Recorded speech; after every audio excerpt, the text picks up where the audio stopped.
to you. And gosh, John, that is, oh my God. Inside, I'm just like, yes. You keep listening. You keep being still and listening, because he sure is putting a lot into you. He really is. You just keep doing that. Wow. I mean, it's exactly what is needed. The people there, the suicide rate has gone up now. Depression it's everybody. It's from teens to people who are 90 years old. I mean, this stuff is really taking a toll on our mind, because we don't know how to control it. And that's something that we can have control over. But we have to know what thoughts and what to do, and stop resisting stuff when stuff comes up and pushing it back down. We have to learn to walk in that and really deal with that.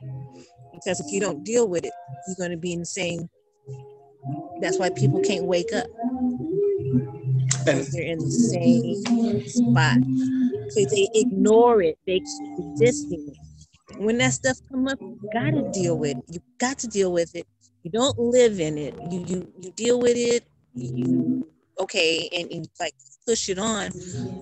But you got to have to know when stuff comes up, how to respond and not react. I mean, it's like nothing's going to happen overnight.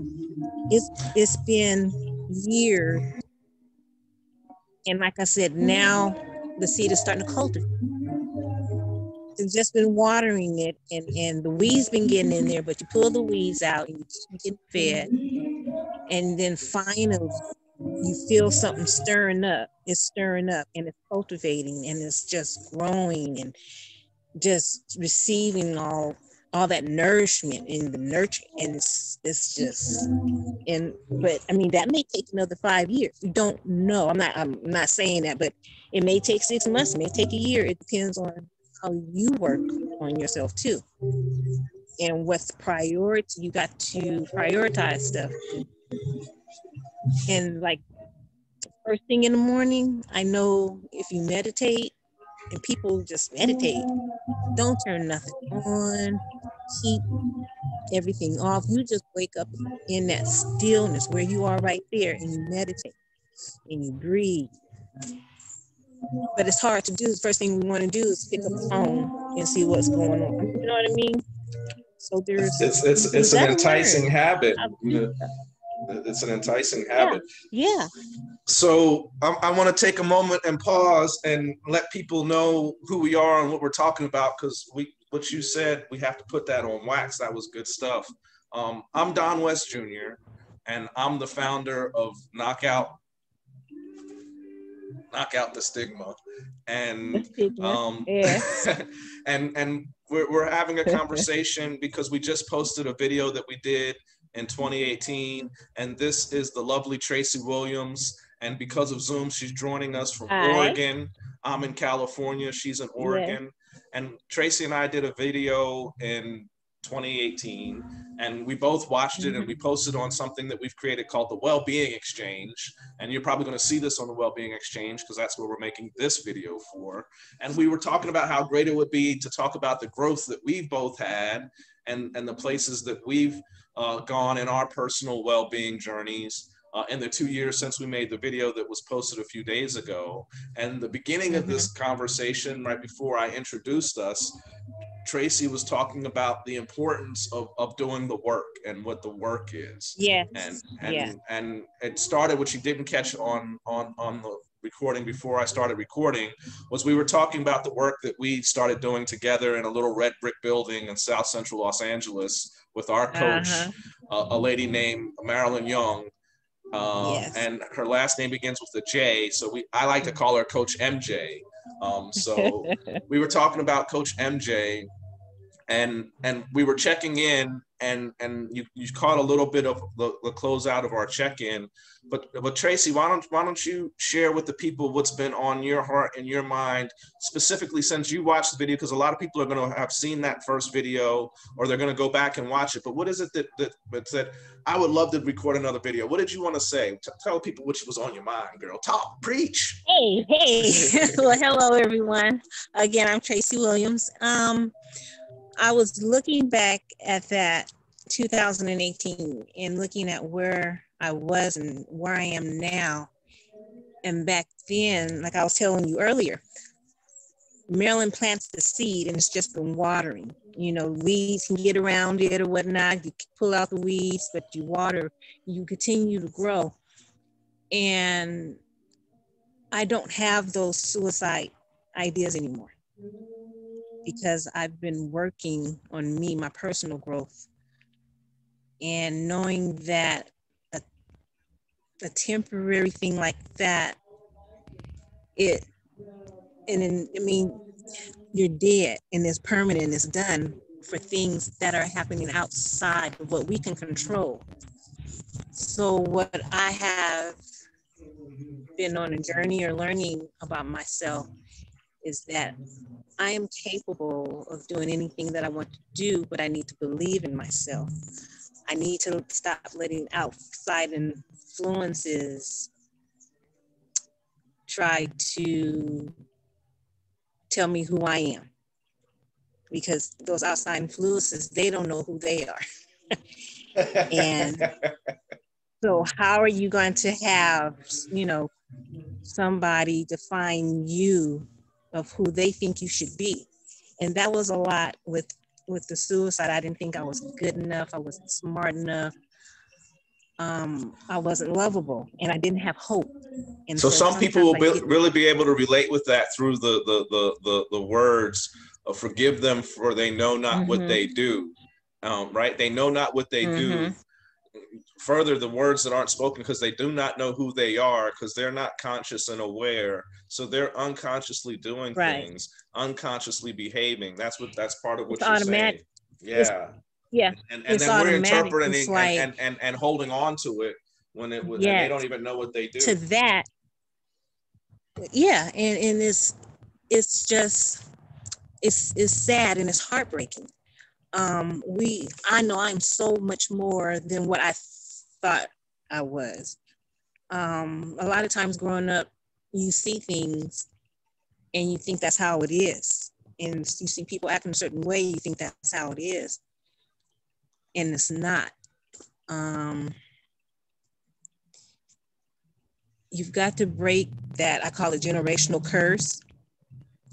And just when I say personal growth and start working on you, just kind of totally erase all that people have put on you, their opinions of you, their judgments of you. You have to let all that go and really start coming into yourself. It's hard, it's work. It's work, because I had no idea who I was. I was my mother's daughter, my grandmother's grandchild. I was my kid's mom. I mean, I was everybody else but me. So who am I? And that's where the work started. Like I said, Marilyn planted that seed and it's been watering. You have to really believe in yourself. And to get to that point, you got to do the work. And that was a lot of years of outside input into me. So it's not going to happen overnight. It takes time. And the work I've been putting in, I'm so proud of myself. I know who I am, who I'm becoming. I keep telling myself I'm learning, I'm growing, I'm evolving, and that never stops. That never stops. Suicide is a permanent problem to a temporary solution, and it's when you go into that space, I've learned to come out. I've got tools, but you got to love you and love on yourself. Know who you are. You have to know who you are. You have to, not who people think you should be.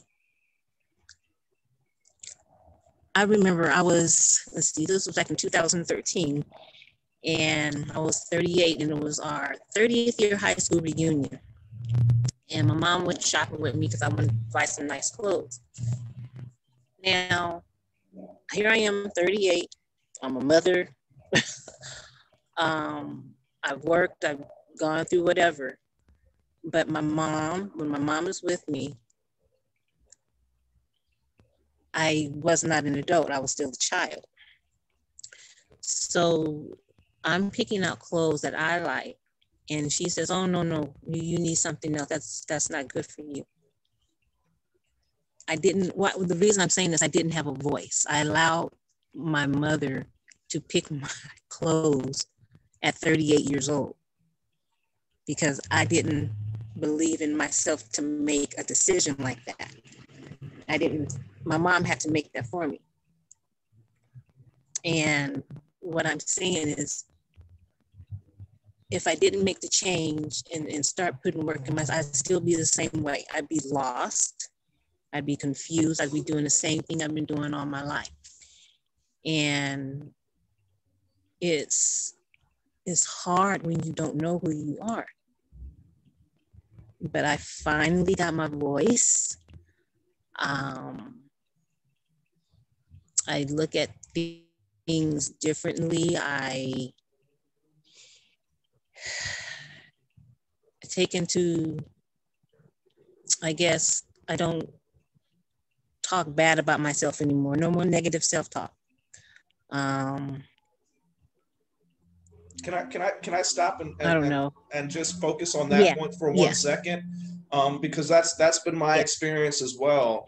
And this part is going to have a parental advisory because I have to use adult words to express it.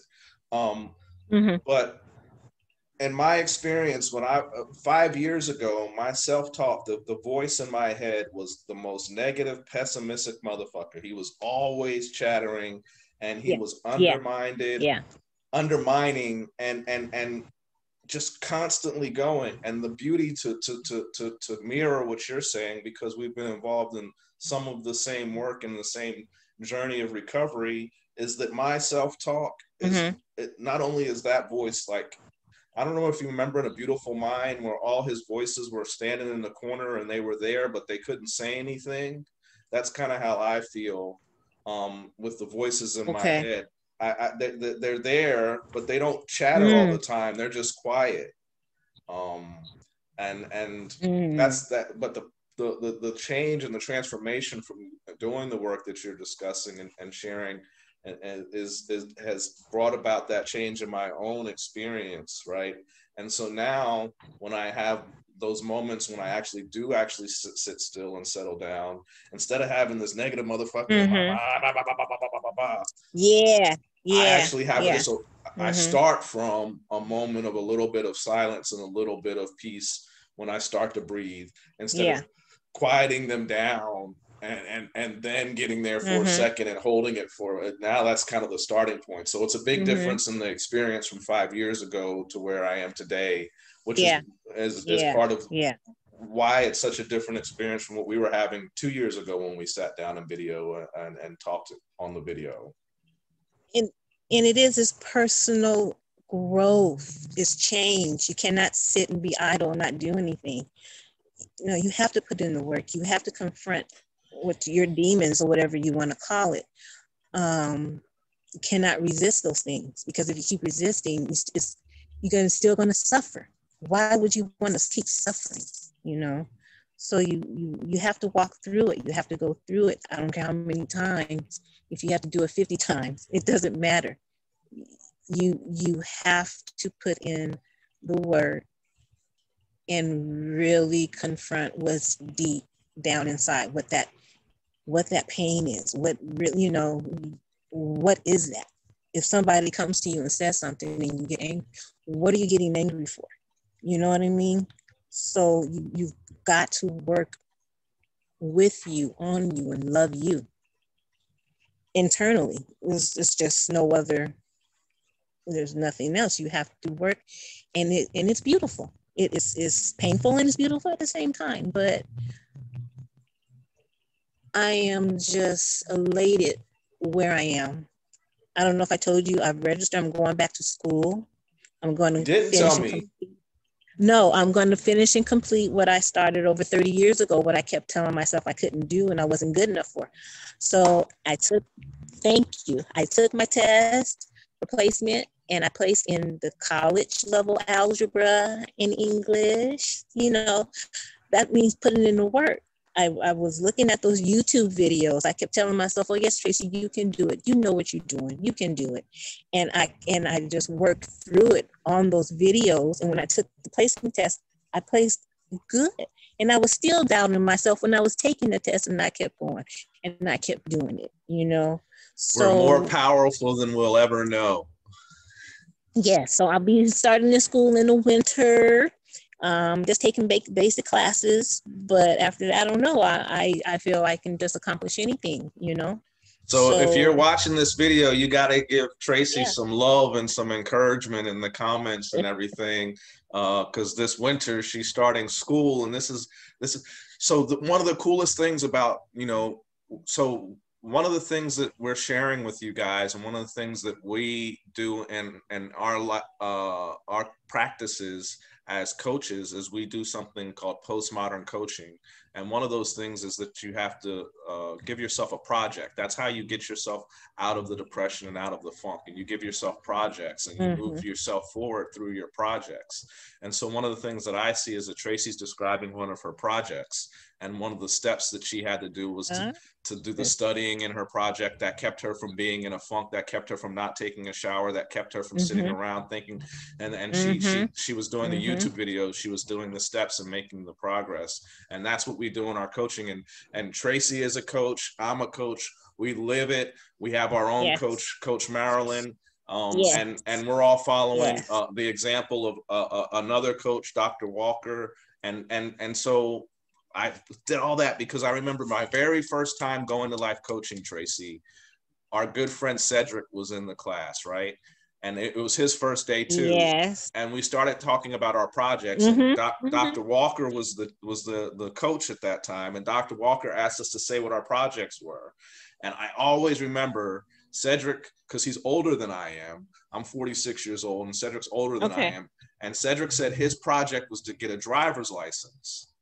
And I was, it just always baffled my mind. Okay, I remember that in Maryland's class. Right? And I remember that. Yes. The coolest thing is he's always driving me around these days, right? He just gave me a ride the other day. And so he has a car and he has his license. And he's like the Michael Jordan to Coach MJ. He's her number one pupil. Like he's her assistant. He's doing all the stuff, and so it's really cool. And then you say you're doing the thing that you dreamed of. You dream, you started working on your projects and bringing about your dream from 30 years ago. You said so. It's possible. That's one of the things I want everybody who's watching our video. It's possible. Yeah, and that's working on yourself. And literally, that's the only, and from Maryland, from you guys, and just living every day and just continuing the work. I'm going to school because I don't give up. I'm not giving up on myself anymore. And you're not alone. We're all in this together. You got a support now system. We're all in this. Yeah. So like I said, it's infinite. There's no sky. There's no limit. It's infinite. And I'm just going to keep going and progressing, and I'm excited to go to school. I'm excited. I've never been excited about it. I'm excited. So it's a lot of good stuff inside of me, and it's a lot of good stuff happening. And I know life happens, but I know how to do it this time. And none of that, you ain't, see that? You're out of here. I mean, literally off the cliff. I don't need you. This is number love all up in here now, So if you like what you're hearing and you want some of what we're talking about, I'm a legacy and life coach. Tracey and I got our Certified Peer Specialist certificates together at the Veterans compound there in Los Angeles. So she's a life coach, and she's available so to help cool. you on your guide. We have a monthly life coaching meeting on the first Monday. It's coming up in November. I think it's November 2nd, 2020. If you're interested in life coaching, we have a life coaching group. But Tracey, you know, day before voting. It is. It's the day before voting. It's a very special night. It's like voting eve. Yeah. It's a voting eve life coaching get together. It's going down. It's going down. But I want to invite you all to more well-being. Our website, the Wellbeing Exchange, wellbeingex.org, to make it easy, wellbeingex.org. Jump on there. You can find Tracey, you can find myself, you can find more information about all the wonderful tools to improve your well-being. You have anything to close it out for them, Tracey? Say goodbye to the people. Any final words? Just love on yourself. Never give up. And always be kind to yourself. Love on yourself. Peace and love. Never give up. Peace and love. From the lovely Tracey Williams, coming in kind to you. Medford, Oregon. Always be kind to you. Medford, Oregon. Yes. I'm Don West Jr. It's been a pleasure. As I'm Tracey always. Williams. Thank you. Namaste.